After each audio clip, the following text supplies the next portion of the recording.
4.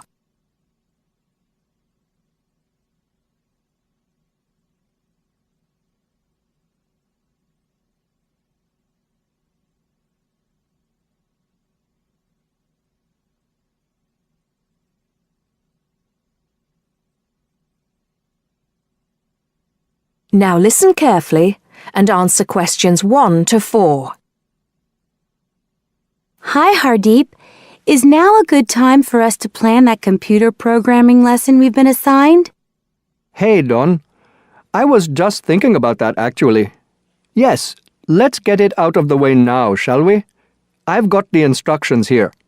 So, it says, design a 45-minute lesson for a class of 16 teenagers where they learn how to write a simple computer program in BASIC.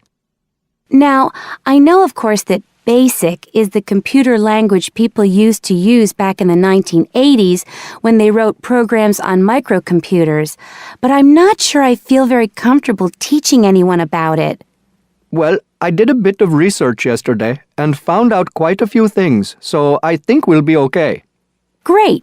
So, what do you have in mind? Well, I think we should presume that none of the kids will know anything about BASIC. So why don't we start with a short multiple-choice quiz? It could focus on things like what BASIC is, what the letters stand for, when people used it, things like that. That sounds good. I guess it shouldn't take long. Just the first 5 minutes of the lesson, something like that. I don't think we should make the students do it on their own, though. That'd make it too much like a test. Shall we let them do it in twos so they can discuss their choices? Yes, good idea. Then we'll go through the answers with them as a whole group. Good. What next? Well, I've had an idea for the program they could write. I'll tell you about that in a minute. I think the key thing is, though, that before they actually sit at their computers, and I think we should presume that they're doing this lesson in a computer room, they make a flow chart of what they want the program to do. That's usually the best way to start writing a program. This flow chart will show all the different stages of the computer program, right? Exactly. It's probably best if the teacher stands at the board and everyone works on that together. Yes, otherwise they'll all come up with different flow charts and it'll get confusing. Precisely. I imagine making the flow chart will take about 15 to 20 minutes. Then they use that to write their computer program. Well, actually, I think there's a stage before that. You see, the flow chart will be in English. They're going to need to be taught a few basic commands so they can write their computer program. Now I'm getting out of my depth. What kind of thing would that be? Well, for example, when you want text to appear on the screen, the command is print in capital letters, followed by the text you want to appear in double inverted commas.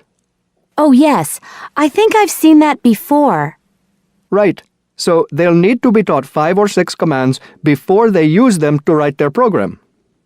Okay, so how shall we do that? With the teacher talking to the whole class again? Well, we could, but it might be more fun to make it more like a competition, where there are a few teams competing against each other. Each team has maybe 4 or 5 people in it, and they have to do some kind of matching task. You know, they match the command print with to make text appear on the screen, something like that. That sounds good. Teenagers love competing with each other. Exactly. And then, for the final part of the lesson, they use their flowchart and the commands they've learned to produce the program. Let's presume, shall we, that there are 8 computers in the room, so that's 2 students for each computer. That sounds reasonable. So, tell me more about your idea for the computer program they're going to write. Before you hear the rest of the conversation, you have some time to look at questions 5 to 10.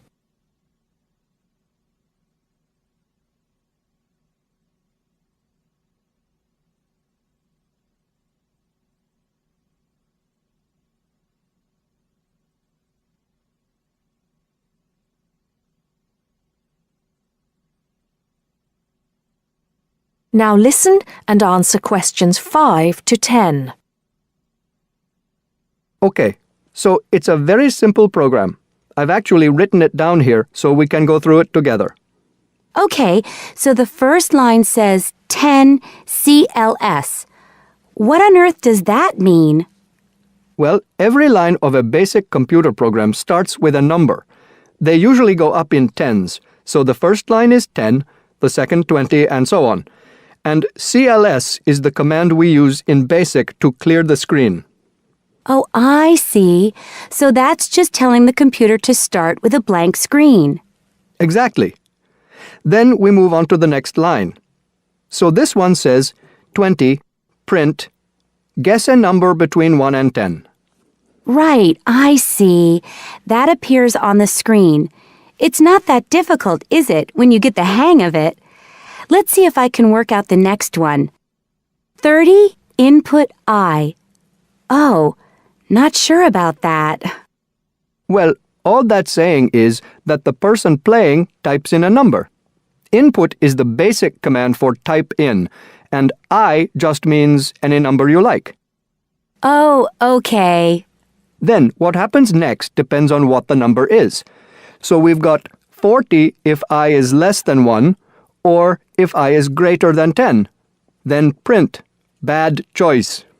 Right, so if they type, say, 0 or 11, that appears on the screen. Exactly. And then this next line takes them back to where it asks them to type in a number between 1 and 10. That's line 50. I see. And line 60 says, if I equals 6, then print. Correct. Ah, okay. So if they've typed 6, they've got it right. And if they haven't typed 6, which is the next line, then try again comes up on the screen, and that takes them back to where they choose another number. It's clever. Well done.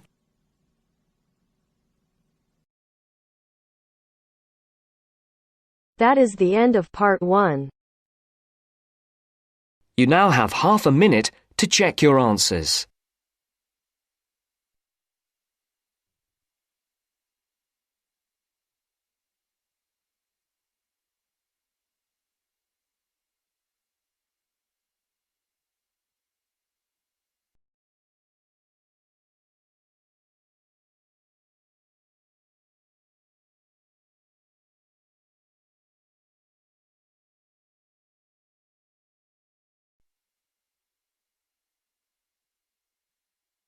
Now turns to part 2.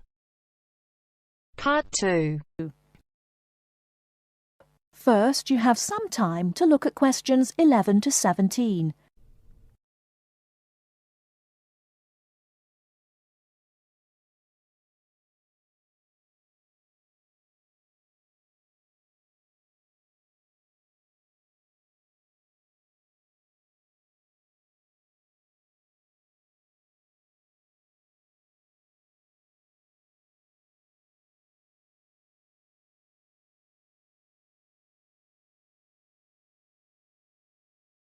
Now, listen carefully and answer questions 11 to 17.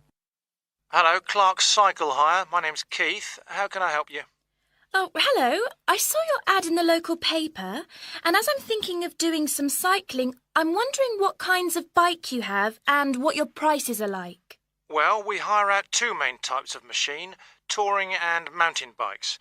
Are you likely to be riding off-road, do you think? No, I'll probably be sticking to roads and country lanes, so a touring bike would be best, I think. Right, well, the rate will be £50 for a week or £14 per day. So it's a lot cheaper to rent by the week. Yes, definitely. Though it's important to bring the bike back on time. Otherwise, I'm afraid we have to charge a late return fee. And how much is that? For each additional hour, it's £1.25. So if you were a day late, it would cost another £30. Yes, that's right. I'd make sure I didn't do that then. I should also point out there's a deposit which you get back when you return the bicycle. In good condition, of course. On touring models, it's £60. Is there anything else I'd have to pay? No, that's it. Though if you're planning to ride fairly long distances, you might like to have one or two accessories. Such as? Well, for another £5, we can supply lightweight bags, either panniers or the handlebar sort. It's amazing how much they can carry, and the way they're designed means they don't get in the way when you're riding. Well, I'll see. But what about essential things like a pump and a repair kit? I wouldn't have to pay extra for those, would I? No, there's no charge for things like that. Or for a lock. It's a good strong one too. Just make sure you don't lose the key. That reminds me, what about insurance? What happens if someone steals the bike, in spite of the wonderful lock? Didn't I mention that? Oh, I should have told you that's included in the rental too. And it covers everything, does it? It covers you against theft of the bike, yes, as long as it's securely locked at the time. You'd have to pay part of any individual claim, though. How much?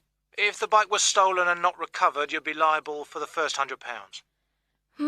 So, if I do go ahead and rent one, how do I pay? By cheque or would it have to be cash? Neither, I'm afraid. We can only accept credit card bookings.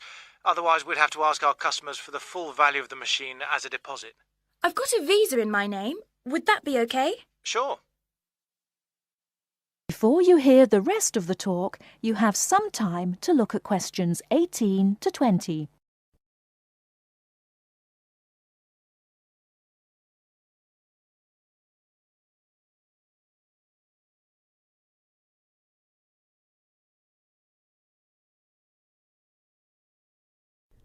Now listen and answer questions 18 to 20.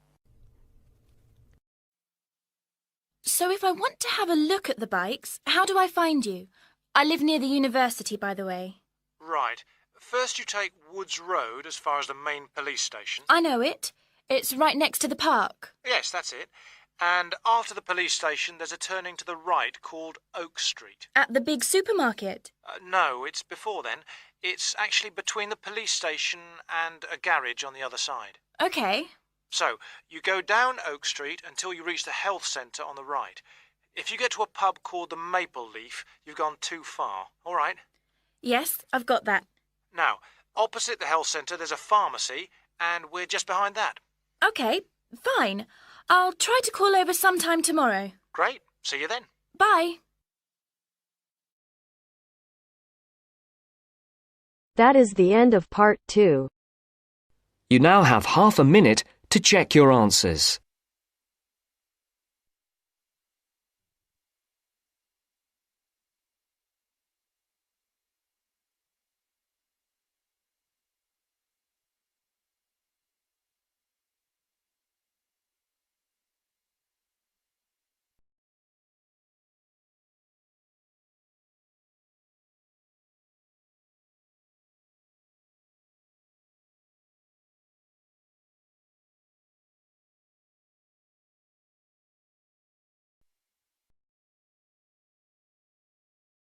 Now turns to part 3. Part 3. You'll hear two students discussing a survey they have to write as an assignment. First, you have some time to look at questions 21 to 26.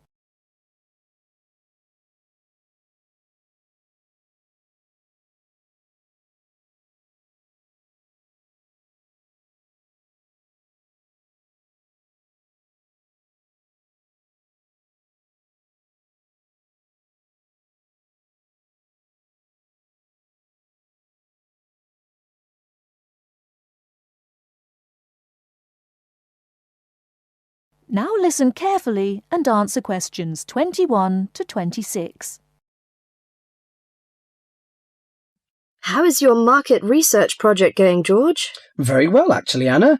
I've just got the results of the survey back, and so now I have to draw some conclusions from the information I've collected. That's good. I'm still writing my questionnaire. In fact, I'm starting to panic, as the project deadline is in 2 weeks, and I don't seem to be making any progress at all. What is your topic? Forms of transportation in the city. What about you? I've been finding out people's attitudes to the amount of violence on television. That's interesting. What do your results show? Well, as I said, I haven't finished writing my conclusions yet, but it seems most people think there is a problem. Unfortunately, there is no real agreement on the action that needs to be taken. Nearly everyone surveyed said that there was too much violence on TV. A lot of people complained that American police serials and Chinese kung fu films are particularly violent. The main objection seems to be that although a lot of people get shot, stabbed, decapitated and so on, films never show the consequences of this violence. Although people die and get horribly injured, nobody seems to suffer or live with the injuries. Any children watching might take the heroes of these programs as role models and copy their behaviour. So, what did most people suggest should be done? A lot of people were concerned about how these films affect children. They are particularly worried that children will try to behave like the stars. The survey shows that violent programs should be broadcast after 10 p.m, when most children are already in bed. There is also a significant minority of people who feel that violent films should be banned altogether. Or how did people feel about the violence on news broadcasts? Most of the responses I have looked at have felt that violence on news broadcasts is more acceptable as it's real. Although it's unpleasant, it is important to keep in touch with reality. Still, many people thought that it would be better to restrict violent scenes to late viewing.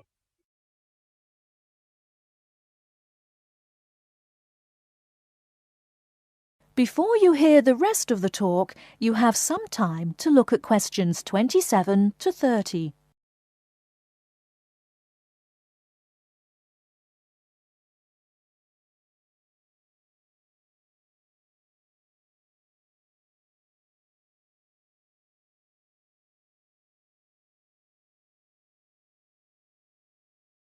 Now listen and answer questions 27 to 30.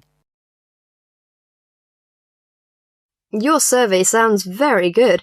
How many people filled it in? I gave out 120 and I got 70 back. That's a very high rate of return. Who did you give your questionnaires to? I gave a copy to every student in my hall of residence and a few to friends from other colleges. Don't you think that this will influence your results? How do you mean? The people in your hall of residence are all about the same age. They're all students and from similar backgrounds. Therefore, it is likely that they will have similar opinions. Your results represent student opinion, not public opinion. So how are you going to do your research? Well, I'm going to interview my respondents in the shopping mall. What I'll do is ask people if they have 5 minutes to spare to answer a few questions. If they agree, I will ask them some multiple-choice questions and tick off their answers on my sheet.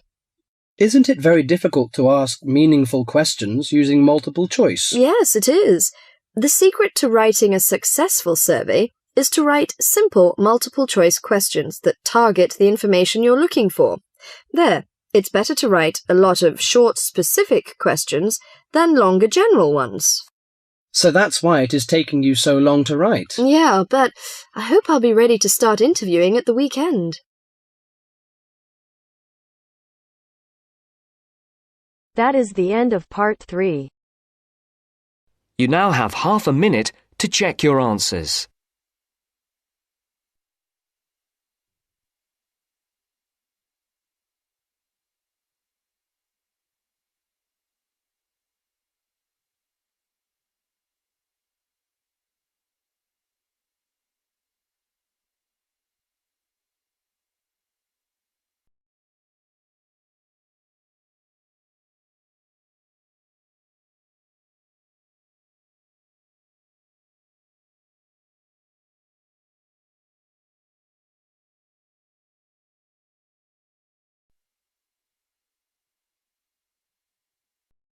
Now turns to part 4.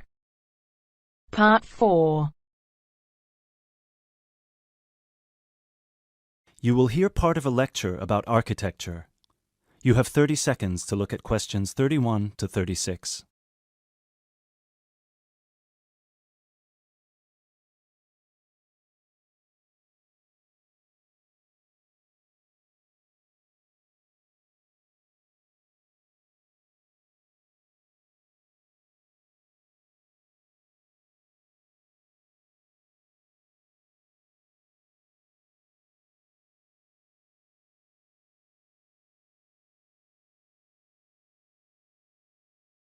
During today's seminar, we will be looking at English Gothic architecture and its origins with a specific case study of Wells Cathedral in England.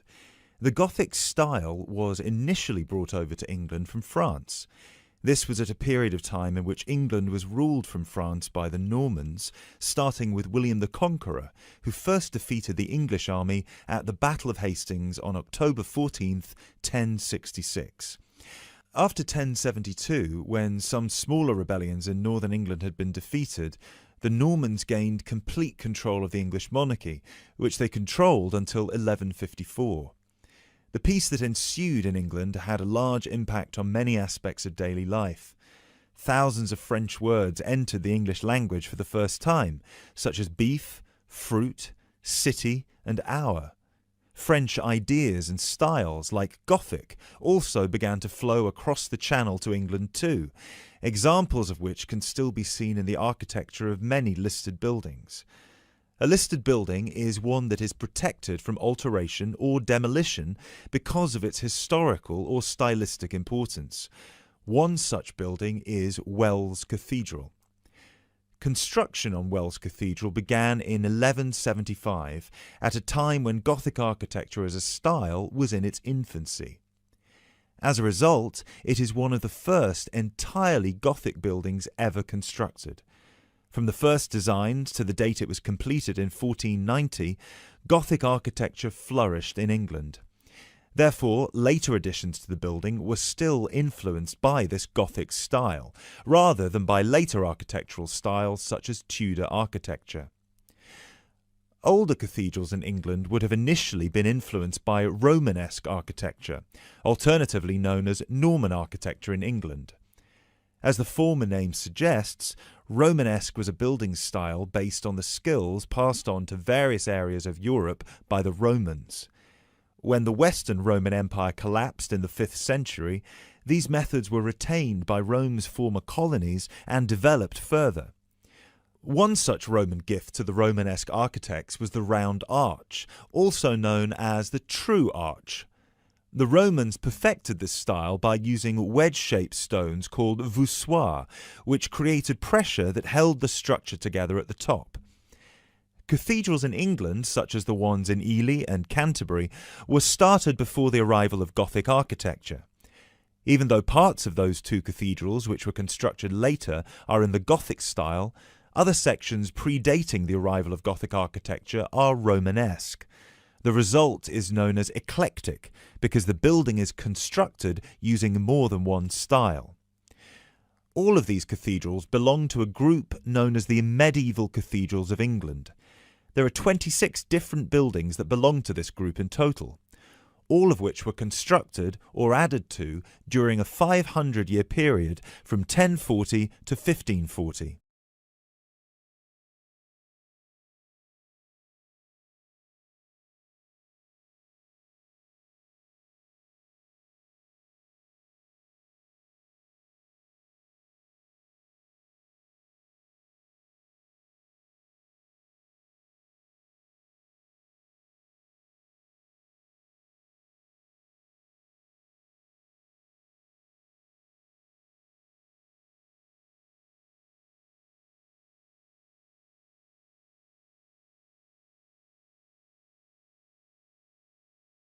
The transition from Romanesque to Gothic began in 1144 at the Abbey Church of Saint-Denis on the edge of Paris. It was here that a Benedictine abbot by the name of Suger had just completed his plan to rebuild the Basilica of Saint-Denis in a new style through which he believed the dull mind rises to truth through that which is material. This refers to one architectural feature in particular: high, rib-vault ceilings, which created much more space inside the cathedral and were designed to draw the attention of people up towards heaven. This design feature also allowed whole walls of the cathedral to be transformed by colourful stained glass. Work started on Wells Cathedral soon afterwards, greatly inspired by Abbot Suger's work. Planned in the crucifix style with the head pointing east and foot pointing west, the cathedral is 126 metres long and the nave is 20 metres high. This is quite low compared to some of the bigger cathedrals elsewhere. Use of tracery, lancet windows and mullions are all characteristic of English Gothic architecture. Whilst examples of all three of these architectural elements can be found at Wells, the lancet windows have no tracery at all, which was more common in early English Gothic architecture before advances were made in the use of mullions and tracery with glass. Lancet windows are tall, thin windows with a pointed arch at the top, and are so named because they resemble the weapon often carried by a soldier called a lance. Examples of these lancet windows can be seen on the west front of the cathedral, which is the most celebrated for its life-size sculptures and delicate floral carvings. Inside the pinnacle-topped gable is a sculpture of Christ the Judge. Immediately below him, sculptures of the 12 apostles peer out over the small city of Wells. Below the apostles are 9 archangels, which are half-size sculptures. At one time, all of these, along with the decorative carvings, would have been painted and gilded. However, today, all the paint has worn away and the sculptures are the colour of the oolite sedimentary stone used to construct the cathedral. It is remarkable to think that more than 800 years ago, such magnificent buildings were created without the use of large cranes and modern technology. It would have taken much longer, but it is possible to see the high level of craftsmanship and attention to detail that is less common in the modern day.